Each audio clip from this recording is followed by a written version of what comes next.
ये कहानी अयान की है, जो बहुत ज्यादा बोलता था। वो अक्सर अपनी बातों से दूसरों का दिल दुखाता, बिना सोचे समझे किसी पर भी चिल्लाता, और झूठ बोलना तो उसके लिए बाएं हाथ का खेल था। एक दिन अयान को रास्ते में एक फकीर मिला। अयान ने उसे भी बुरा भला कह दिया। फकीर मुस्कुराया और बोला, बेटा, तुम अपने शब्दों को ऐसे बर्बाद कर रहे हो जैसे वे कभी खत्म ही नहीं होंगे।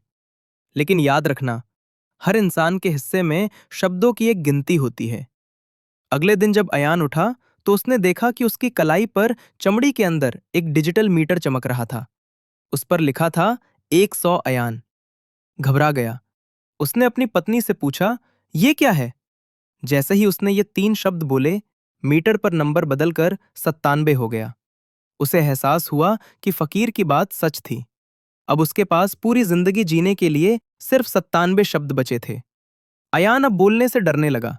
ऑफिस में वो चुप रहता, दोस्तों के साथ पार्टी में सिर्फ सिर हिलाता। वो अब एक एक शब्द बहुत सोच समझकर खर्च करता।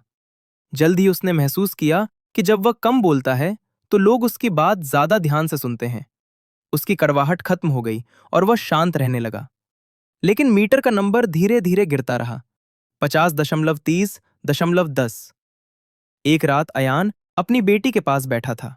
वो उसे कहानी सुनाने के लिए जिद कर रही थी। अयान ने अपना हाथ देखा। मीटर पर सिर्फ 2 लिखा था। अयान की आंखों में आंसू आ गए। उसने अपनी बेटी के माथे को चूमा और आखिरी 2 शब्द बोले, I love you, I love you. जैसे ही मीटर शून्य पर पहुंचा, अयान को लगा कि अब वह कभी नहीं बोल पाएगा। लेकिन अचानक उसकी कलाई पर चमकता हुआ मीटर गायब हो गया और उसकी जगह एक सुनहरा संदेश लिखा हुआ आया। जिसने शब्दों की कीमत और प्यार की ताकत समझ ली, उसके लिए शब्द कभी खत्म नहीं होते। अयान की आवाज वापस आ गई थी।